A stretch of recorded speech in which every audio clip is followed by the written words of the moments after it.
নমস্কার বন্ধুরা, আমার কাছে একটা খালি ফর্ম আছে, একটা পূরণ করা ফর্ম আছে। আমি একটা ফর্ম আপনাদের জন্য সকলের জন্য পূরণ করেছি।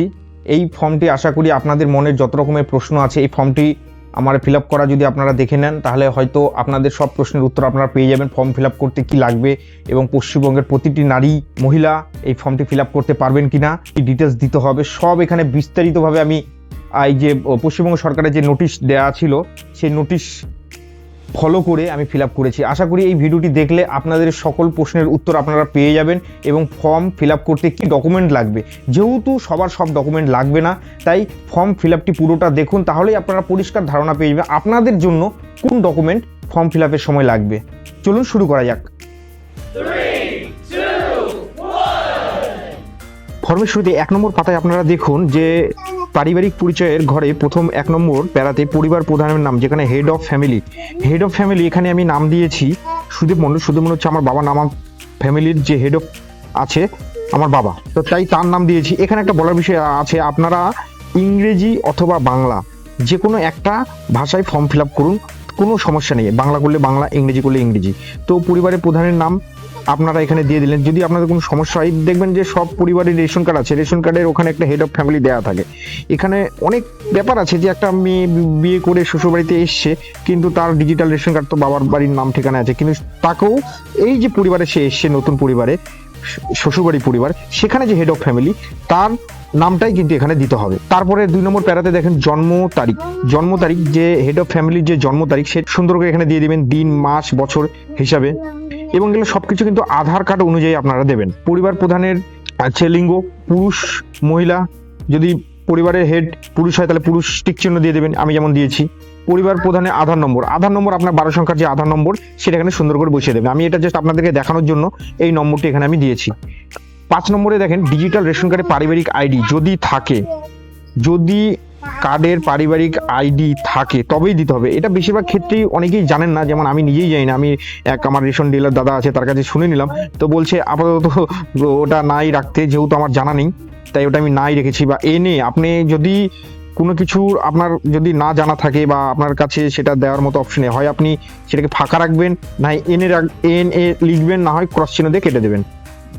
তারপরে দেখুন 6 নম্বরে পরিবারের সদস্য সংখ্যা যতজন আপনার পরিবারের মোট সদস্য সংখ্যা, সে ছোট বাচ্চা থেকে শুরু করে বয়স্ক যারা আছে সবাইকে মিলিয়ে সেই সংখ্যাটা কিন্তু এখানে আপনি সংখ্যাই লিখবেন।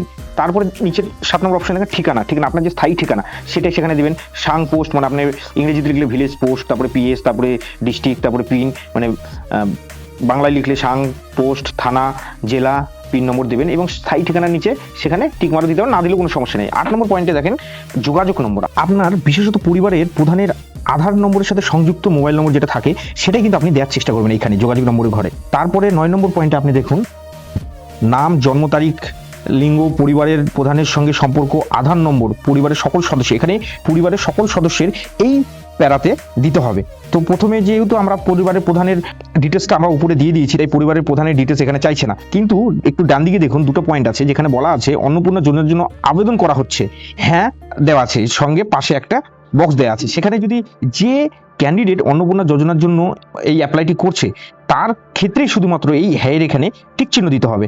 আর তার পাশে দেখুন বয়স যদি 5 বছরের কম হলে আধারের জায়গায় এনে চিহ্নিত করুন। এই জিনিসটা আমরা বুঝতে পারলেন। তাহলে সেই অনুপাতে আমি এখানে দেখেন আমার সদস্য নম্বর 1 নম্বর সদস্যের নাম দিয়েছি, জন্ম তারিখ দিয়েছি এবং আমার পুরুষ না স্ত্রী আমার যে জেন্ডার সেটা দিয়ে দিয়েছি। পরিবারের প্রধানের সঙ্গে সম্পর্ক, আমার বাবার সাথে আমার সম্পর্ক পুত্র বা ছেলে, আপনার যেটা খুশি লিখতে পারেন। তারপরে 2 নম্বর সদস্য দিয়েছি যে অন্নপূর্ণা যোজনার জন্য অ্যাপ্লাই করছে, তার এখানে আমি হ্যাঁ দিয়েছি, বাকিগুলোতে কিন্তু আমি দিইনি। পরিবারের প্রধানের সাথে সম্পর্ক কি সে জায়গায় পুত্রবধূ দিয়ে দিয়েছি। আধার নম্বর জায়গাটা আপনি আধার নম্বর ওই জায়গাটা দিয়ে দিবেন। তারপর 3 নম্বর সদস্যের নাম দিয়েছি, জন্ম তারিখ দিয়েছি, আপনার জেন্ডার দিয়ে দিলেন। তারপর তার সম্পর্কে সে হচ্ছে হেড অফ দ্য ফ্যামিলির মেয়ে দিয়ে দিলাম, আর আধার নম্বর দিয়ে দেবেন। 4 নম্বর সদস্য সেম একইভাবে, তার সম্পর্ক কি নাতনি। 5 নম্বর সদস্যর সম্পর্ক কি, সেও নাতনি। এখানে দেখুন ডান দিকে আমি ওখানে এনে লিখেছি, এইটা আপনি এখানে লেখার কোনো দরকার নেই, আপনি এনে না লিখলেও হবে। আর যেটা যেহেতু আপনার মাইনর বা নাবালিকা বা নাবালক সদস্য থাকায় সেই জায়গাটা আধারের নম্বর যেটা যেহেতু এনে লিখতে বলেছে, আপনার সেখানে আধার নম্বর যদি থাকে আপনি দিয়ে দিবেন। 5 বছরের কম হলে দিয়ে দিতে পারে, বা যেহেতু দিতে বলেনি দিবেন না, ওখানে এনে লিখে ছেড়ে ছেড়ে দেবেন। আর যদি তার উপর হয় আর আধার নম্বর যদি থাকে তাহলে অবশ্যই আধার নম্বর ওখানে বসিয়ে দেবেন। 10 নম্বর প্যারাতে দেখুন আপনার 10 পয়েন্টটা যেটা বলছে পরিবারের প্রধান এবং পরিবারের সকল প্রাপ্তবয়স্ক সদস্যদের ব্যাংক অ্যাকাউন্ট নগদ অর্থ স্থানান্তরের জন্য।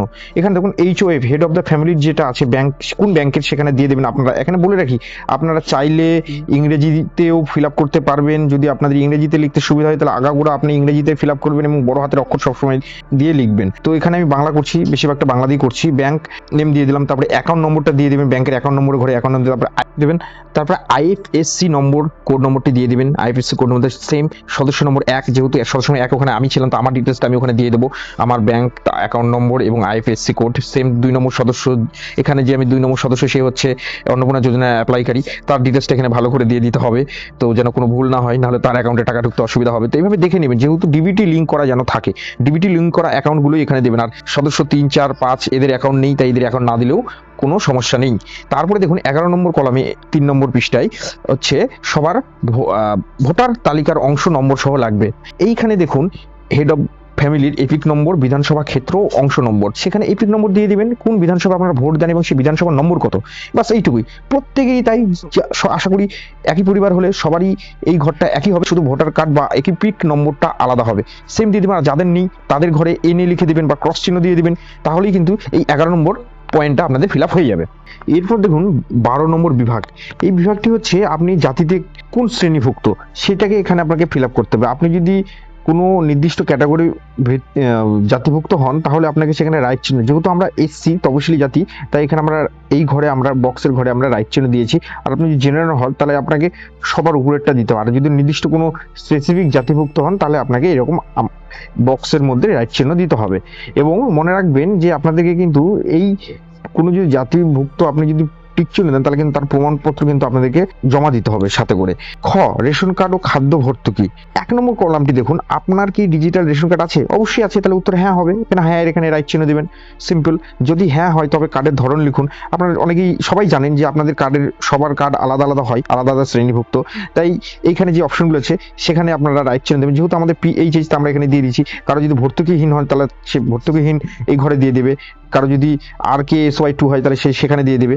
তারপরে 3 নম্বর হচ্ছে পরিবারটি রেশন দোকান থেকে মাসিক রেশন তুলছে কিনা। হ্যাঁ অবশ্যই, যারা প্রতি মাসে রেশন তুলছেন তারা এখানে হ্যাঁ দিবেন, যদি না তুলে থাকেন তারা না দিবেন। তারপরে দেখুন গ বিভাগ। এই গয়ের সম্পদ, এইখানে 1 নম্বর অপশন আপনার বাড়ির ধরন, আপনার বাড়ি থেকে 3 বা তার বেশি পাকা ঘর রয়েছে, যদি হ্যাঁ হয় তাহলে এখানে হ্যাঁ দিবেন, আর যদি না হয় তাহলে নায়ের ঘরে টিক চিহ্ন দেবেন। এখানে একটা কথা বলে রাখি, আপনাদের বাড়ি পাকা কাচার সাথে এখানে তেমন কোনো সম্পর্ক নেই। যদি আপনার পরিবারে যদি জমির মালিকানা থাকে তাহলে হ্যাঁ হলে হ্যাঁ দেবেন, না হলে না দেবেন, খালি রাইট চিহ্ন মারার কাজ। যদি থেকে থাকে তাহলে কিন্তু আপনাদের এই সর্বশেষ আপডেট অনুযায়ী যে রেকর্ড করেছেন সেই রেকর্ডের কপি লাগবে, মানে খতিয়ান বা পর্চা লাগবে। তারপরের পৃষ্ঠা 4 নম্বর পৃষ্ঠায় দেখুন, যদি আপনার জমির পরিমাণ ইয়েস করে থাকেন তাহলে কতখানি জমি আছে সেটা সংখ্যায় এই ঘরে 3 নম্বর যে প্যারা লাইন আছে সেই 3 নম্বর লাইনে দিয়ে দিতে হবে, পরিমাণটা দিয়ে দিবেন শতক অনুযায়ী। তারপর দেখুন 4 নম্বর যে পয়েন্টটি আছে, যানবাহন, আপনার বা আপনার পরিবারের কোনো সদস্য কি অবাণিজ্যিক মোটর চালিত 4 চাকার গাড়ি আছে বা তার বেশি আছে, এখানে যদি আপনার থেকে থাকে তাহলে হ্যাঁ দেবেন। যদি হ্যাঁ দেন তাহলে কিন্তু আপনার গাড়ির সংখ্যা উল্লেখ করতে হবে কয়টি গাড়ি আছে, আর গাড়ির রেজিস্ট্রেশন নম্বর আপনাকে কিন্তু দিতে হবে। পারলে আপনি এই ডান দিকের অপশনটাতে গাড়ি, জিপ, ট্রাক্টর কি অন্তর্ভুক্ত আছে সেই মডেলটাও আপনি এখানে কিন্তু লিখে দিতে পারেন।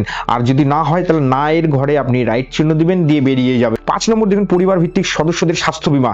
এইখানে যদি আপনার পরিবারে কোনো সদস্য যদি স্বাস্থ্য বীমা করা থাকে, যেমন আমাদের পূর্বের সরকারের স্বাস্থ্যসাথী কার্ড ছিল, সেটা যদি কারো থেকে থাকে তাহলে সেখানে আপনাকে হ্যাঁ দিতে হবে।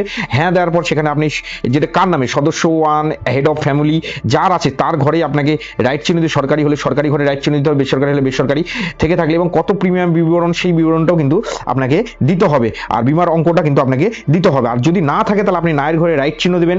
এইভাবে পুরো প্রত্যেকটা সদস্যের ঘরে একইভাবে ফিল আপ করতে হবে। যদি আপনার কারোই না থাকে না দিয়ে বেরিয়ে যাবেন, হয়ে গেল। যদি থাকে তাহলে এটা দিতে হবে। তারপরে দেখুন ঘ, আয় বা পেশা। এখানে একটা গুরুত্বপূর্ণ পয়েন্ট, এই পয়েন্টটি এখানে বলেছে 1 নম্বর পয়েন্টটি দেখুন, কোন সদস্য কি আয়কর বা পেশাগত কর প্রদান করেন। এখানে আমি আপনাদেরকে বলে দিতে চাই যে অনেকেরই আছে যাদের আইটি ফাইল আছে, আইটি ফাইল থাকলে যে আপনি ইনকাম ট্যাক্স দিচ্ছেন তা কিন্তু নয়। আপনার যদি ইনকাম ট্যাক্স বাৎসরিক ইনকাম 12 লাখ টাকার উপর হয় তবেই আপনাকে ইনকাম ট্যাক্স দিতে হয়। সেই ইনকাম ট্যাক্সটা যদি কেউ দিয়ে থাকেন তাদের ক্ষেত্রে এখানে হ্যাঁ দিতে হবে। আর যদি আইটি ফাইল করা থাকলেও আপনি যদি ইনকাম ট্যাক্স না দিয়ে থাকেন তাহলে আপনাকে না দিতে হবে। আর যাদের নেই তাদের তো কোনো ব্যাপারই না, তাদেরকে না দিতে হবে। এই জায়গাটা কিন্তু একটু কনফিউশনের জায়গা ছিল, যেখানে আমিও কনফিউশন, আমার আইটি ফাইল আছে, আমি তবু এখানে না দিয়েছি যেহেতু আমি কোনো ইনকাম ট্যাক্স পে করি না। তারপর দেখুন 2 নম্বর পরিবারের প্যান কার্ড, যাদের যাদের প্যান কার্ড আছে সেখানে আপনি নাম দিবেন, প্যান নম্বর দিবেন, সদস্যর নাম দিবেন, প্যান নম্বর দিবেন, একদম সিম্পল। এই যে 4 নম্বর পাতার শেষের দিকে সেটাই 5 নম্বরে কন্টিনিউ হয়েছে। আর যদি না থাকে তাহলে কোনো ব্যাপার না।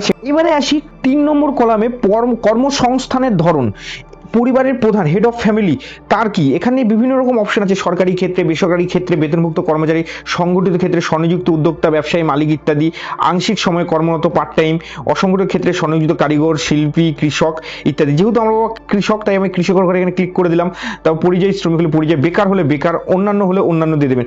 সদস্য, আমার ঘরেও আমি যেহেতু এখানে সদস্য নম্বর 1 ছিলাম, আমি এখানে কৃষক দিয়েছি, আমি এখানে ব্যবসায়ী দিতে পারতাম, কিন্তু যেহেতু এখানে আমি সংগঠিত কোনো ক্ষেত্রে স্বনিযুক্ত নয়, অসংগঠিত, তার জন্য আমি এখানে কৃষকটাকে বেছে নিলাম। বা আপনি অন্যান্যটাও দিতে পারেন। যে আমার এখানে ক্যান্ডিডেট অন্নপূর্ণা যোজনার জন্য অ্যাপ্লাই করছে তাকে আমি এখানে বেকার দেখালাম, সদস্য নম্বর 2। তো এইভাবে আপনারা কিন্তু বুঝে শুনে এইখানে রাইট চিহ্নটা কিন্তু দেবেন। উপযুক্ত ঘরে কিন্তু আপনি টিক চিহ্ন দিবেন।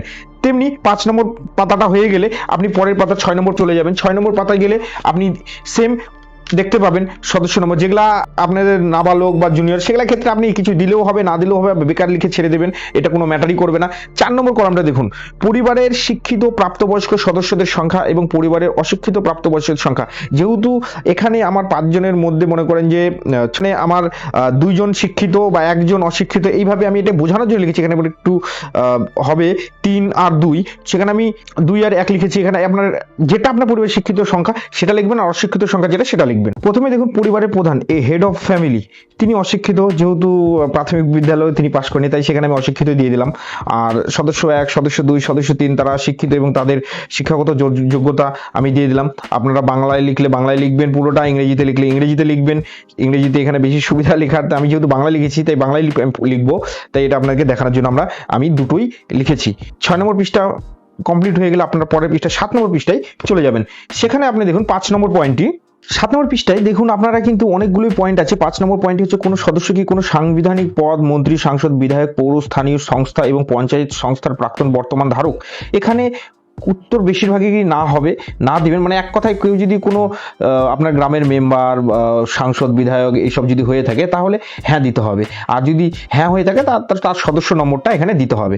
আর 6 নম্বর পয়েন্টে কোনো সদস্য কি সরকারি পেনশনভোগী, যদি আপনার পরিবারে কোনো সদস্য পেনশনভোগী হয়ে থাকে তাহলে হ্যাঁ দিতে হবে, আর যদি না হয় তাহলে না দিতে হবে। আর যিনি সরকারি পেনশনভোগী তার সদস্য নম্বরটা সেখানে এই জায়গাটায় কিন্তু লিখতে হবে, এবং এই পেনশন স্লিপ আপনার এই ফর্মের সাথে জমা দেওয়ার সময় কিন্তু দিতে হবে। কোন সদস্য কি জিএসটির অধীনে নিবন্ধিত আছেন, 7 নম্বর পয়েন্টে যেটা চেয়েছে, যদি জিএসটি দিয়ে থাকে তাহলে হ্যাঁ হবে, আর যদি না দিয়ে থাকে না হবে। আর দিয়ে থাকলে জিএসটি নম্বরটা এই ডান দিকের অপশনে দিতে হবে। এইবার হচ্ছে 8 নম্বর পয়েন্ট, পরিবারের মোট বার্ষিক আয় কত, এটা টাকায় আপনাকে সংখ্যে লিখতে হবে। এটা আপনার যেমন আয় পরিবারের বাৎসরিক সেই হিসেবে আপনারা এখানে ফিল আপ করবেন, যার যেটা সেই সেখানে সংখ্যাই বসাবেন কিন্তু এখানে। তারপর দেখুন অন্যান্য পরিচয় অপশনটি, বিদেশি সংখ্যালঘু নিপীড়িত হিন্দু যারা বাইরে থেকে ভারতবর্ষে এসেছে, পশ্চিমবঙ্গে এসেছে এবং সিএ এর আবেদন করেছে, তারাই এই অপশনটিতে কিন্তু তাদের প্রয়োজন হবে। যদি আপনার আবেদন করা হয়ে থাকে তাহলে আবেদন নম্বর দিবেন, ইস্যু করা হয়েছে যদি হয় সার্টিফিকেট নম্বর পেয়ে থাকেন তাহলে সার্টিফিকেট নম্বর এখানে দিয়ে দেবেন। আর যদি আপনাদের কারো কোনো সি এর গল্প না থাকে তাহলে প্রযোজ্য নয়, যেমন আমাদের প্রযোজ্য নয়, তাই আমরা এখানে এনে বলে বাড়াই যাব। নেক্সট 7 নম্বর পয়েন্টের পর আমরা যাব 8 নম্বর পৃষ্ঠায়। 8 নম্বর পৃষ্ঠায় গেলে আমরা দেখতে পাবো প্রথম দিকে সেম, ওইটা বাদ দিয়ে আমরা 2 নম্বর যেখানে বলছে কিষাণ ক্রেডিট কার্ড কেসিসি যদি আপনার থেকে থাকে, বা কেসিসিআরডি শিল্পী ক্রেডিট কার্ড, এমজেএসসিসি শিক্ষার্থী credit card, students credit card, এইসব যদি থেকে থাকে তাহলে অবশ্যই আপনাকে হ্যাঁ দিতে হবে। এরপর 3 নম্বর পয়েন্টটি দেখুন, যদি এসআইআর 2026-এ আপনার নাম বাদ পড়ে থাকে, তবে মামলাটি যদি ট্রাইব্যুনালে বিচারাধীন থাকে তাহলে আপনার কিন্তু এখানে যদি হ্যাঁ হয় তাহলে হ্যাঁ এর সামনে রাইট চিহ্ন দিতে হবে। আর যদি আপনার জন্য একদমই প্রযোজ্য নয়, এটার কোনো প্রয়োজন, তাহলে আপনি এখানে প্রযোজ্য নয় বলে বেরিয়ে যাবেন। আর যদি আপনার না হয় তাহলে আপনি এখানে না দিতে হবে। এটা প্রত্যেকটি পরিবারের সদস্যের জন্য এই পয়েন্টটি করা আছে, এটা পরিবারের প্রধানের জন্য। পরের পাতায় 9 নম্বর পৃষ্ঠায় আপনারা দেখুন সেম আছে সদস্যদের জন্য। তো যদি আপনাদের, যেহেতু আমার এখানে আমি কারোর জন্য প্রযোজ্য নয়, সবগুলোতে আমি প্রযোজ্য নয় রাইট রাইট চিহ্ন দিয়ে বেরিয়ে গেছি। এরপরে দেখুন সামাজিক মর্যাদা এবং নির্ভরশীল ব্যক্তিগণ, বিদ্যালয়ে অধ্যয়নরত পরিবারের সকল শিশুর বিবরণ। এখানে আপনার পরিবারে যে কয়জন শিশু আছে তাদের ডিটেলসটা এখানে দিতে হবে। যেহেতু আমার পরিবারে 2জন শিশু আছে, 2জন শিশুর মধ্যে একজন পড়াশোনা করে একজন করে না, তো আমি একজনেরই দেবো। যেহেতু সেই 4 নম্বর সদস্যের জায়গায় আমি তার নামটা লিখেছি, তাই মানে সদস্য নম্বর 4 দিয়ে দিলাম। এবার শিশুর নাম, শ্রেণী জায়গাটা শ্রেণী দিয়ে দেবেন, বিদ্যালয়ের নাম যেটা সেটা দিয়ে দেবেন, সেই স্কুলটি কোন সরকারি না বেসরকারি সেটা আপনি রাইট চিহ্ন দিয়ে দেবেন, আর যদি অন্যান্য হয় অন্যান্য দিয়ে দেবেন। তেমনি এই 9 নম্বর পৃষ্ঠাটা যদি আপনার ফিল আপ হয়ে যায় তাহলে আপনি 10 নম্বর পাতায় চলে যাবেন।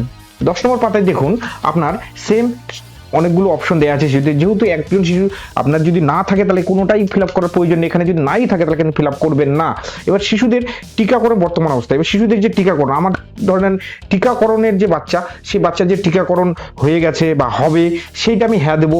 2জনেরই একই গল্প, তাই আমি এখানে হ্যাঁ দেবো। যদি একদমই না থাকে আপনার শিশু তাহলে কিন্তু এখানে আপনাদের কিচ্ছু করতে হবে না। তারপরের অপশন হচ্ছে 6 সরকারি প্রকল্পের আওতায় সুবিধা। এই অপশনটি একটু গুরুত্বপূর্ণ, তাই এই অপশনটি একটু আপনাদেরকে ভালো করে বুঝতে হবে। কিন্তু 1 নম্বর পয়েন্টটি আপনাদেরকে দেখুন কি বলেছে, আপনি কি কোনো সরকারি প্রকল্পের সুবিধা ডিবিটির মাধ্যমে পাচ্ছেন? পরিবারের প্রধানের ঘরে যদি হ্যাঁ সে পেয়ে থাকে তাহলে হ্যাঁ দিবেন, যদি সে না পেয়ে থাকে তাহলে কিন্তু না দিতে হবে। এইবার দেখুন 10 নম্বর পাতার পরে 11 নম্বর পাতায় এটাকে কন্টিনিউ করে ছকটা তৈরি দেওয়া আছে। সেখানে দেখুন আপনার প্রকল্পের নাম যে ঘরটা, সেখানে 1 নম্বর অপশনের জায়গায় সেই পরিবারের প্রধান কি পান, কৃষক বন্ধু পান, কৃষক বন্ধুর জায়গায় আমি কৃষক বন্ধু লিখে দিলাম। 2 নম্বর বার্ধক্য ভাতা পান, বার্ধক্য ভাতা আমি এখানে লিখে দেবো। এবার প্রত্যাহার করতে চান কি, তাহলে এখানে কিন্তু আপনাকে টিকমার্ক দিতে হবে। টিকমার্ক যদি আপনি হ্যাঁতে দেন তাহলে কিন্তু আপনার এই ভাতাগুলো বন্ধ হয়ে যাবে। তেমনি সদস্য নম্বর 1 আমি আছি, আমিও সরকারি সুবিধা পাই, তার জন্য হ্যাঁ দেবো। হ্যাঁ দিয়ে আমি কি পাই, 1 নম্বরে আমি কৃষক বন্ধু, শুধুমাত্র তাই কৃষক বন্ধু। আমি এটা বন্ধ করতে চাই না, আমি এটা বন্ধ করতে প্রত্যাহার করে নিতে চাই না, তাই আমি এখানে কোনো কিছুই করবো না। 2 নম্বর যে অন্নপূর্ণা যোজনা অ্যাপ্লাই করছে তার ঘরে কি সে হচ্ছে যুবসাথী বা যুবশক্তি যেটা পরিবর্তন হয়েছে সেটা পেত, আমি সেই প্রকল্পের নামটা এখানে দিয়ে দিলাম এবং আমি এটা প্রত্যাহার করতে চাই। এটার বদলে আমি অন্নপূর্ণা যোজনা যে ভাতা সেইটা আমি চাই, তার জন্য আমি এটাকে প্রত্যাহার করে নেবো, হ্যাঁ দেবো। আর বাদ বাকি কোনো সদস্য যদি থাকে তাহলে হ্যাঁ দিবেন, ডিটেলসটা দিয়ে দিবেন, আর যদি না থাকে তাহলে নাও রাইট মেরে 11 নম্বর পাতা থেকে 12 নম্বর পাতায় চলে যাবেন। 12 নম্বর পাতাতেও কিন্তু আপনার পুরো পাতাটাই সেম তাই আছে। এর মধ্যে দেখেন 2 নম্বর পয়েন্টে আপনার যে বাদ দেওয়া হলে কারণ কি, এই যে অপশন, এটা কারো যদি বাদ চলে যায় তার কারণ কি কারণে বাদ গেছে সেটা দিতে হবে। বেশিরভাগই এখানে কোনো থাকলেও দেওয়ার কোনো ব্যাপার নেই, এটা আপনারা এড়িয়ে যাবেন, এই জায়গাটা আপনারা হাতি দেবেন না। এইবার ঘোষণা ও সম্মতি, এই যে পয়েন্টটা 12 নম্বরের একদম শেষে এবং 13 নম্বরের শুরুতে যে অপশনটা আছে এটা খুবই গুরুত্বপূর্ণ। এখানে আপনাকে ঘোষণা ও সম্মতি দিতে হবে।